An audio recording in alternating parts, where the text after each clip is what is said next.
Did you know that in 2015 a group of Guatemalan citizens brought their entire country to a halt using nothing but a hashtag?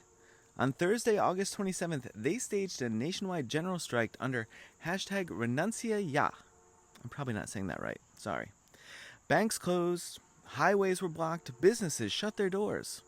Within a week, Congress stripped the president of immunity. By September 2nd, he resigned, and on September 3rd, he was in jail. It was largely nonviolent, just people refusing to participate. This isn't a one off story either, it's part of a global pattern. When enough people withdraw consent, even powerful governments, strong men with a stronghold, begin to collapse. Take Serbia in 2000. After a stolen election, a multi day general strike paralyzed the country. Coal miners walked off the job, cities shut down. On October 5th, protesters stormed state TV and parliament. Milosevic resigned that night. Or Sri Lanka in 2022. Amid soaring inflation and food shortages, people rallied under the hashtag #GoHomeGota. On May 9th, the Prime Minister resigned. On July 9th, protesters occupied the presidential palace. By July 14th, the president had fled the country and resigned. These weren't just protests, they were full spectrum refusals, general strikes, boycotts, occupations. When society stops moving, power loses its balance. So, what made these moments work? First, they disrupted daily life. Roads blocked, flights grounded, markets closed. They made normal governance impossible. Second, there was a clear moral trigger: a rigged election, a corruption scandal, an economic collapse. Everyone knew something had broken. And third, they weren't led by just one group. Students, workers, business owners, and professional people all joined.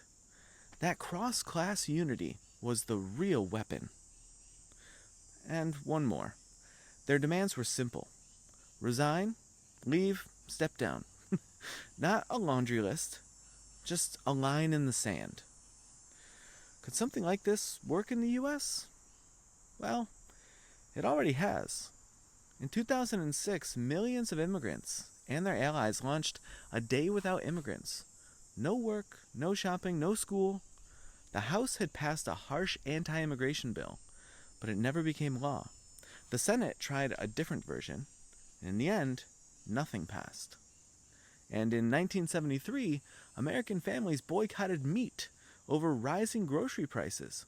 1 week earlier, the Nixon administration had already imposed emergency price controls. The boycott helped fuel public pressure and keep the issue in the headlines. So, yes, mass refusal can shift federal behavior. But it is harder now. We are more polarized, more fragmented, more suspicious of each other, and what enrages one half of the country often mobilizes and brings glee to the other in the opposite direction. So we're also more economically precarious. Most Americans live paycheck to paycheck. Missing even one day of work or skipping essential purchases can feel impossible without support. And while tools like TikTok, Signal, Telegram make coordination easier, they also make surveillance and suppression easier too. Many U.S. states now have, quote, critical infrastructure laws that increase penalties for protesting near pipelines, ports, or energy facilities. And law enforcement today is faster, more militarized, and more digitally equipped than in past eras. Even abroad, there are risks. In Sudan in 2019, a general strike helped force a power-sharing agreement after a massacre, but not before dozens of people were killed.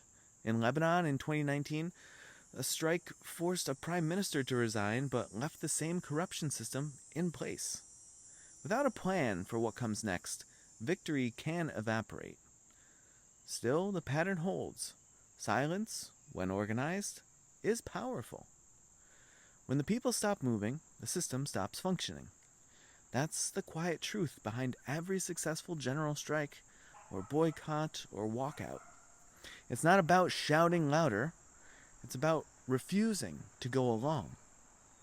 So here's the question for America in 2025.